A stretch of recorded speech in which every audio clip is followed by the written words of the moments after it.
Well, winter's here. Not that cold, obviously. Now, today, I'd like to look at something that's happening in our society currently. Not just in our society, but all over the world. But I'm going to concentrate, obviously, on what's happening in Australia, because that's what I'm familiar with. Now, there is nothing new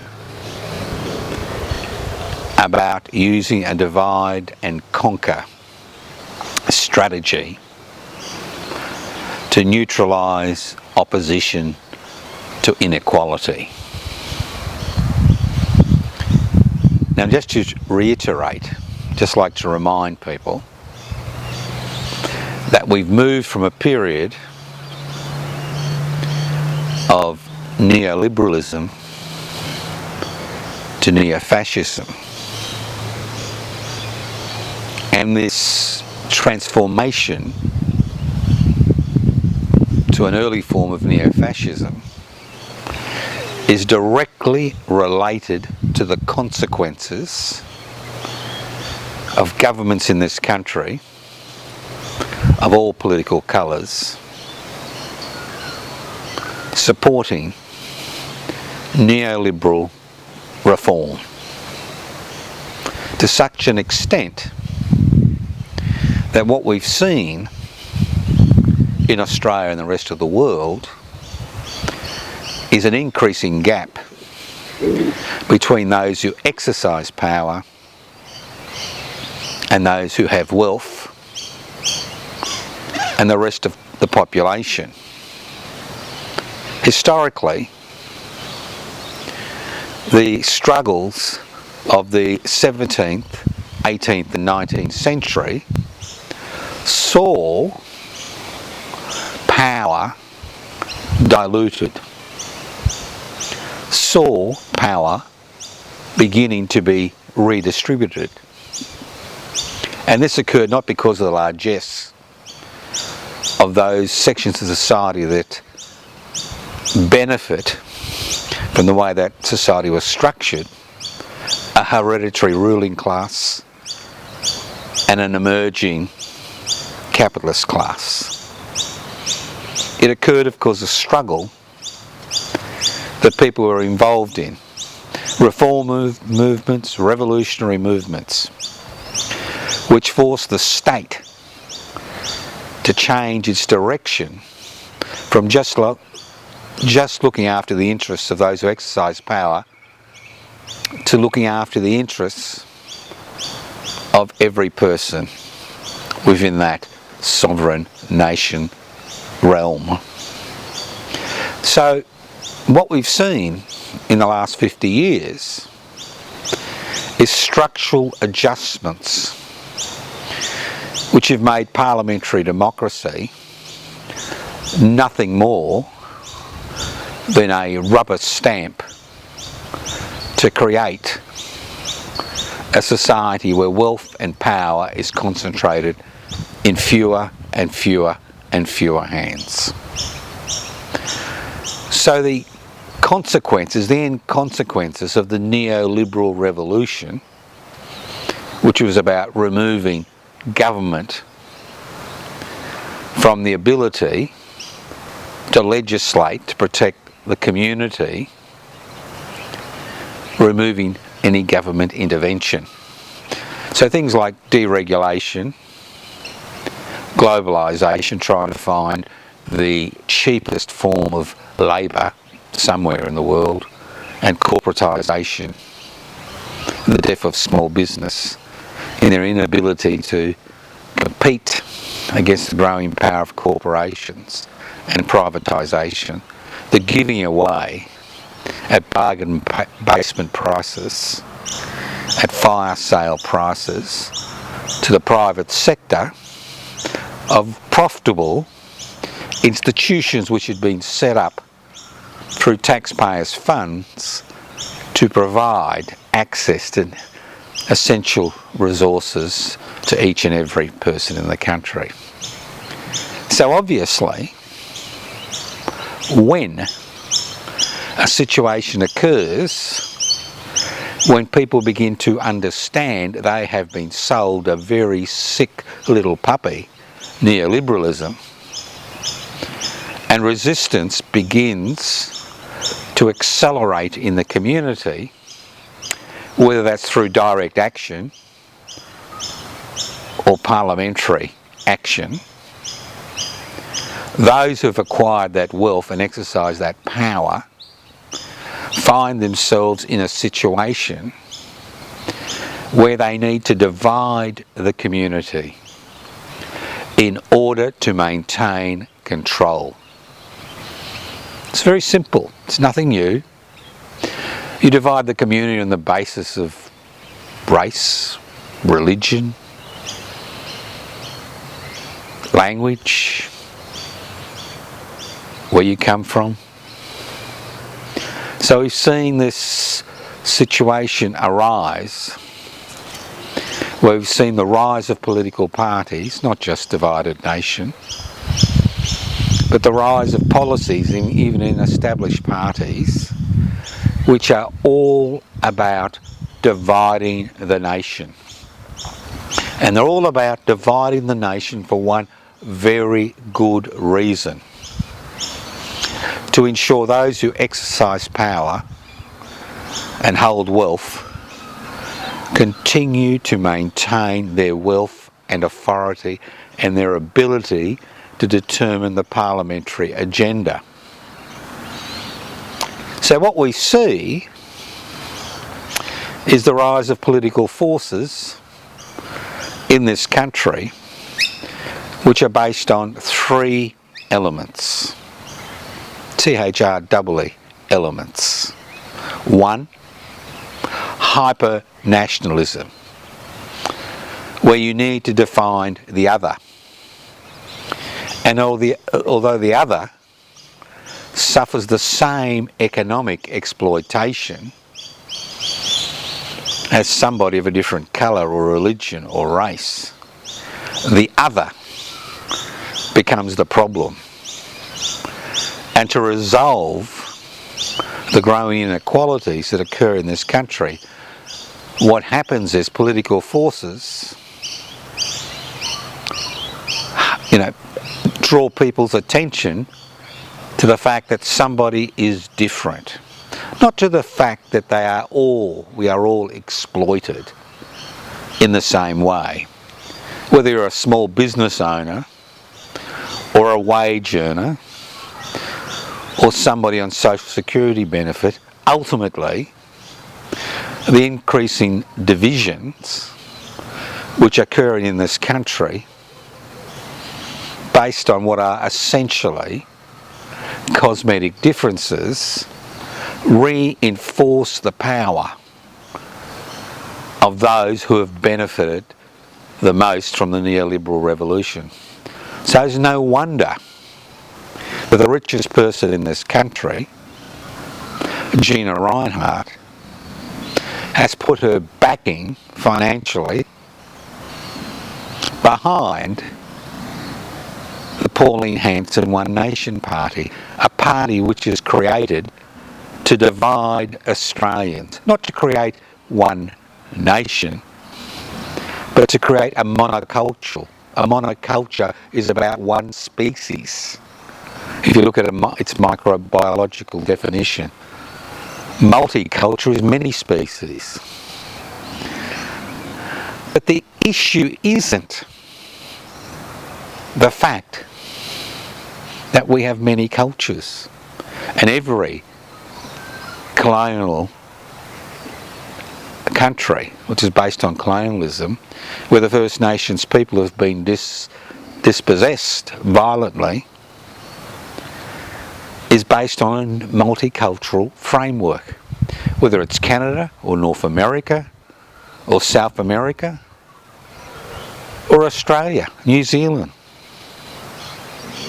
So we find ourselves in this situation where this divide and rule strategy is being successfully used to hide the real reasons why we find ourselves in a situation in 2026 of growing inequality in the community, not just in terms of wealth, but in terms of power.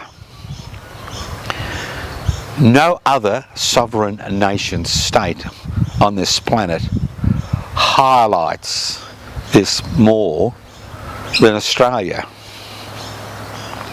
We only have 28 million people living on a resource-rich continent.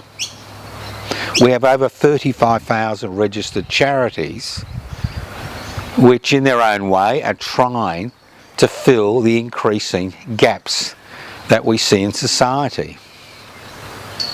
Whether it's homelessness, the inability to keep a roof over your head, the increasing number of working poor, or the fact that Australian school children have difficulty attending public schools. We see this privatisation agenda extended to every facet of human activity, whether it's early childhood development, aged care, education, and the list goes on and on. So no wonder people are angry. I'm angry, you're angry. And when people are angry, they want to do something different. They don't want to follow the same political parties and political movements which have created that situation where parliamentary politics is almost irrelevant. Because power in Australia in 2026 has, as a result of the neoliberal revolution, does not lie in Parliament. Parliament can pass legislation to make your life a misery. But when it comes to major reform that is needed in this country to break down the power that is exercised by a decreasing number of people in our society, the group that sets the parliamentary agenda, we see what has just occurred when the Australian Labor Party, which is currently the federal government, reached a situation where division has become the name of the game, where politics is about division. As we saw when the ALP-led federal government attempted to introduce some minor reforms as far as negative gearing is concerned and capital gains are concerned, they were forced to backtrack on some of those reforms because of the pressure which was applied on them by the 1% that own the means of production, distribution, exchange, and most importantly of all, communication. But the growing disillusionment, the growing anger, the growing marginalisation we see in our community cannot be brushed away by increasing divisions in our society. It may work for a short period of time, where if you think that if you point to the other, that you will resolve the problems that this country faces. The reality is, the problems this country faces are based on the fact that a minuscule minority is able to manipulate the economic system to enrich themselves at the expense of everybody else. And we, that's right, you and me, we have allowed this to occur because so many Australians believed the garbage that neoliberalism was somehow going to mean an increasing distribution of wealth in their pockets, and it hasn't. It's the other way around. And when you have private organisations, private charities who think they are doing the right thing, raising money to address the shortcomings in a society as rich as Australia, you begin to understand how entrenched this problem is. And for us as individuals and members of groups in the community, to walk down the road of increasing divisions that are based on cosmetic differences without looking at the reality that we face, we deserve not to succeed in trying to overcome the issues that face us. And the reality is, a divide and rule strategy is nothing new. It has been used by time immemorial by people who have a monopoly on power and wealth. To use artificial divisions to create hatred, and more importantly of all, create inaction regarding what the major issues are concerned, makes the problem worse, not better. You may feel in the short term that you've gained something, but the reality is, while we turn our attention on superficial differences between us, we will never be able to work collectively and together to tackle the real issues. And the real issues are based on the fact that in this country, Parliament over the last 50 years has continued to pass legislation to enrich a minuscule minority at the expense of everybody else. And every time a political movement, a political party, or a social movement, or an extra parliamentary movement has raised these issues, the 1% that own the means of production, distribution, exchange and communication become heavily involved in activities to divide us on what are essentially superficial issues.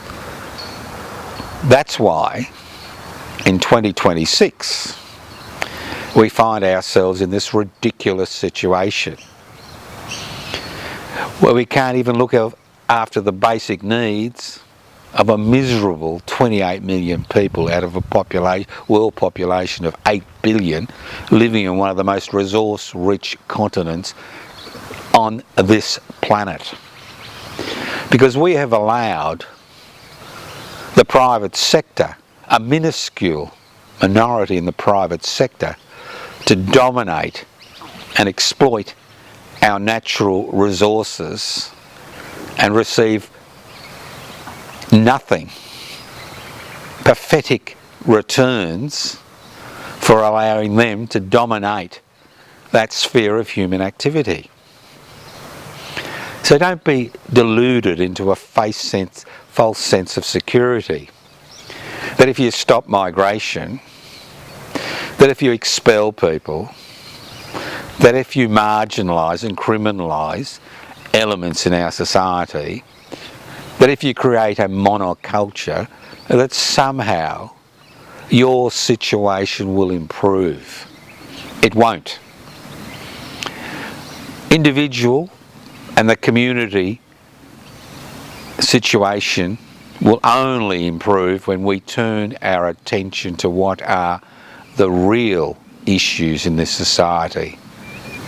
And that is the increasing gap between those who exercise power and those who cast a ballot every 3 or 4 years to elect a representative to make decisions on their behalf, to a parliamentary system which is dominated, which is structured to protect the interest of a minuscule minority. That minuscule minority is concerned. They know that neo-liberalism has been nothing more than legalised theft. They know the population is beginning to stir, and that's why they're becoming increasingly involved in financially supporting organisations which promote divisions based on what are essentially superficial differences. If we don't realise that this is the issue, if we become involved and support political, social, cultural movements that divide those people who are basically those that are exploited for the benefit of a minuscule minority, then all we will do is continue to face the same problems. The problems are very simple. Growing inequality, which has been promoted via a neoliberal revolution, which has been supported by all the major political parties in this country. And if you look at the policies of those who are attempting to divide us, it's all about supporting the status quo. It's all about ensuring that the 1% that own the means of production, distribution, exchange and communication continue to amass a fortune, continue to make Parliament just a rubber stamp to improve their situation. That is the problem we face.